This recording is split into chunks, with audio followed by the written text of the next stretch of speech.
Hello, welcome back to my channel, The Jasmine Lopez. I am The Jasmine Lopez, and today I would like to share with you the biggest books on my TBR. I like this part of the beginning where no one's watching the videos, so really it doesn't matter what I do. And I just get to share what I love, and you guys get to know me, and we just become best friends, you know? That part I love. So why did I want to highlight big books? I think they're so underrated in the booktube community. I think a lot of y'all need to put on your big girl pants and just pick up a big book. It doesn't matter what you consider a big book or what I consider to be a big book. It could be anything from 400 pages to 600 pages, you know, or 700 to 800, 900, 1,000. Whatever your starting point is, just go for it. You'll be proud afterwards, I promise. Oh, and I wanted to show off this little guy. Isn't he super cute?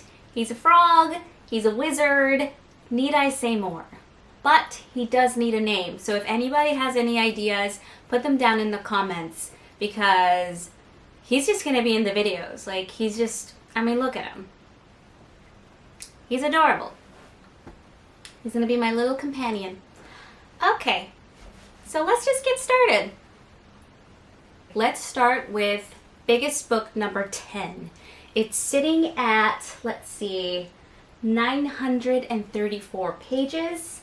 It is The Eighth Life by Nino Haratsuchvili. I am so sorry. It's Russian, it's long. What interested me about this book was the fact that it's centered around Russia and the Russian Revolution. It's kind of magical realism, which kind of makes me think about like Water for Chocolate, because it centers around a chocolate recipe. So it intrigued me. Plus the cover is beautiful. 934 pages. I'm a little bit intimidated because, well, Russian Revolution is a heavy subject, but I love Russian history, I love Russian literature, so why not give this one a try? Number 9, we have Gone with the Wind by Margaret Mitchell, sitting at 959 pages. Now, another thing I wanted to say is that I have different versions of these books than what's on a Kindle or what you may have, so the page number is subjective. They are still super long though. I mean, look at this. Anyway, it's set around the antebellum South Civil War era. It's about Scarlett O'Hara, who's one of the most controversial heroines out there. I would say she's kind of an anti-hero, because I've heard that she's not very likable, but you still want her to persevere and survive. So I'm excited to read this. I want to see what all the hubbub is about.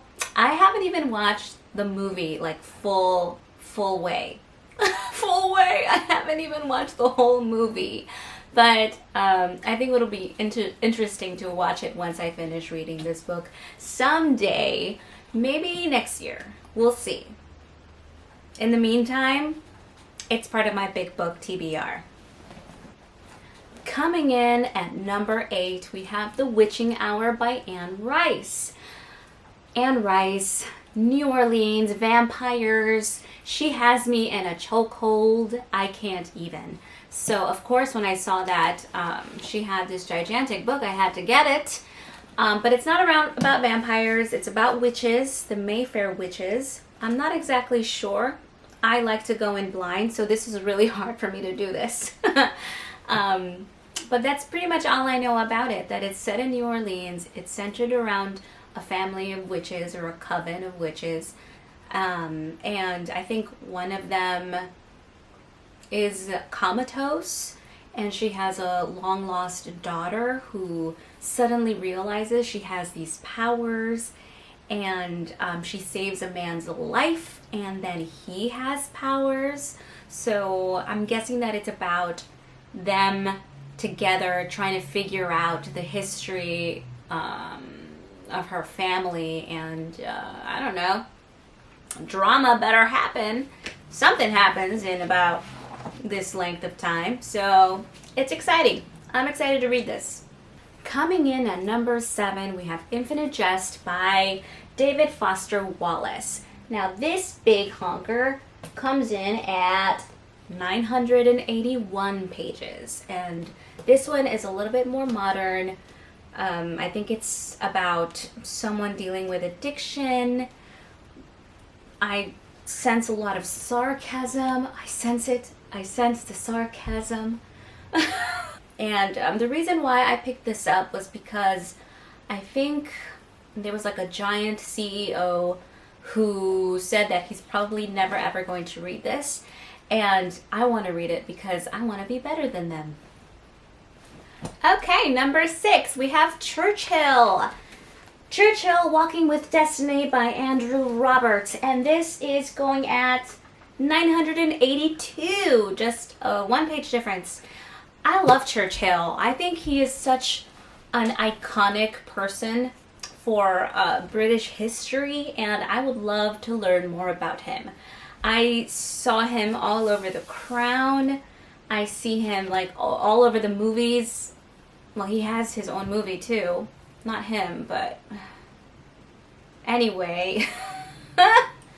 I like him. I think he is an important historical figure. He was a prime minister for 2 terms, so I'm sure he did something right.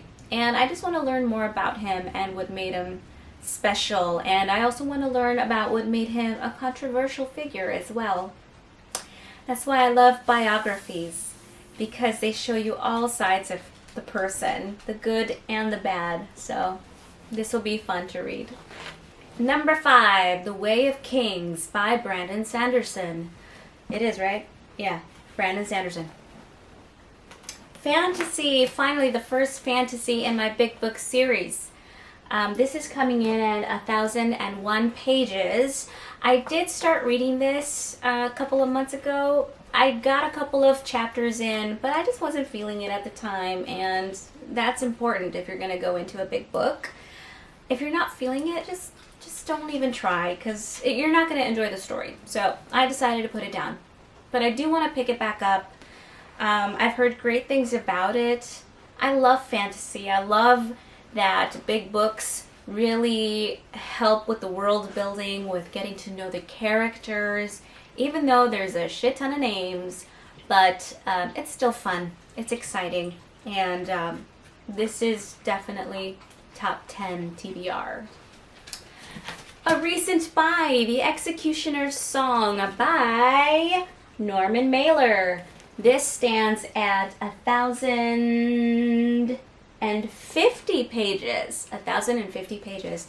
And compared to the other ones, this is actually a little bit more compact. So there you go.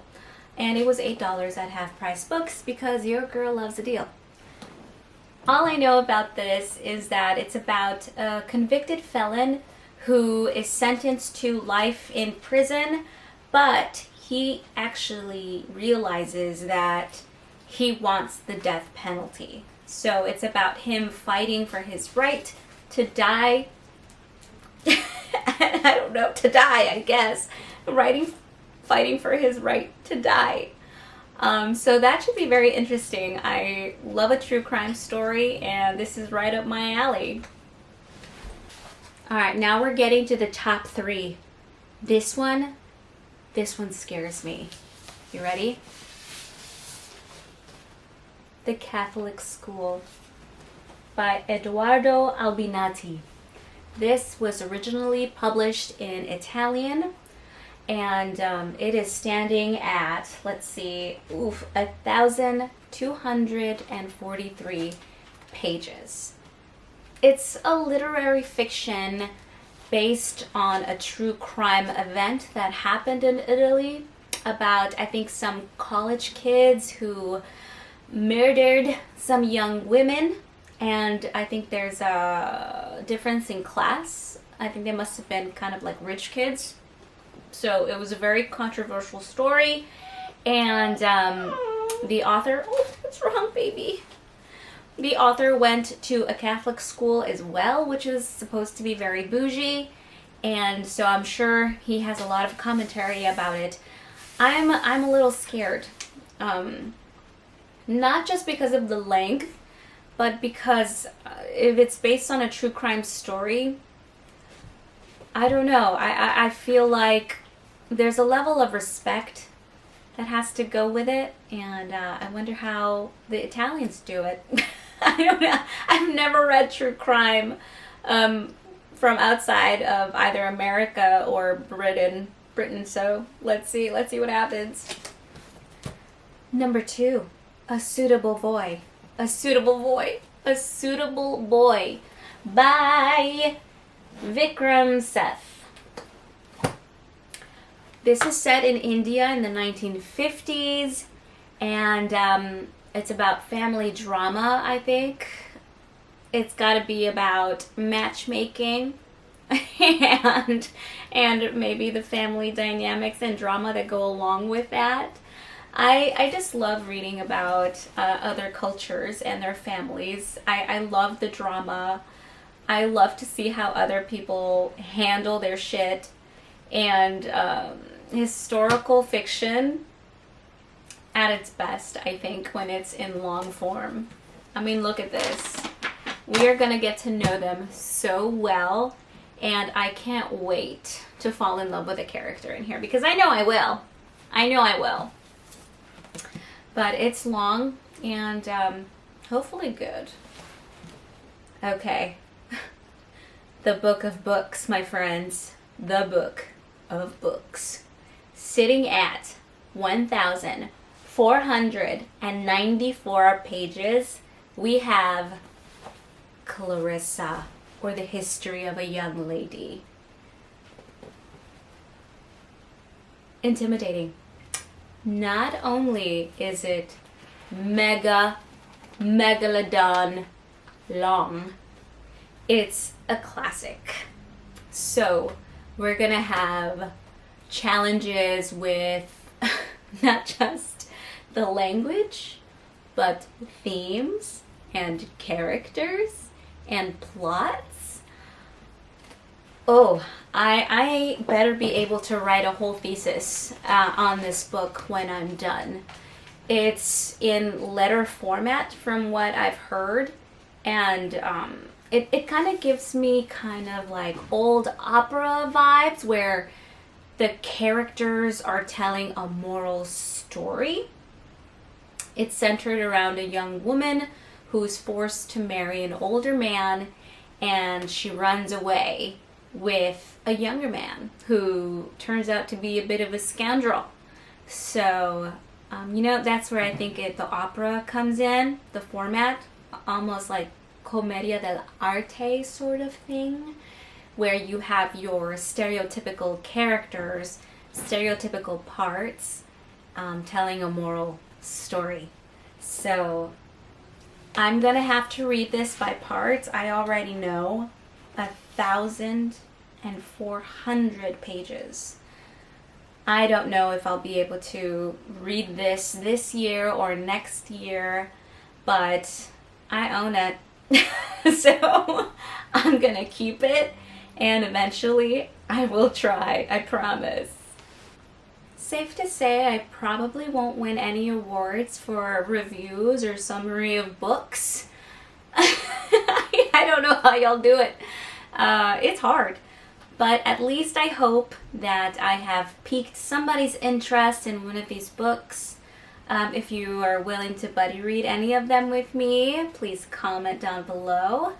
And I just want to interest somebody in picking up a big book, whatever length it may be, whatever genre. I just want people to read. Pick up a book and read, whatever it may be, whatever floats your boat. And that's it for today. Thanks for joining me, you guys. Thanks for joining me.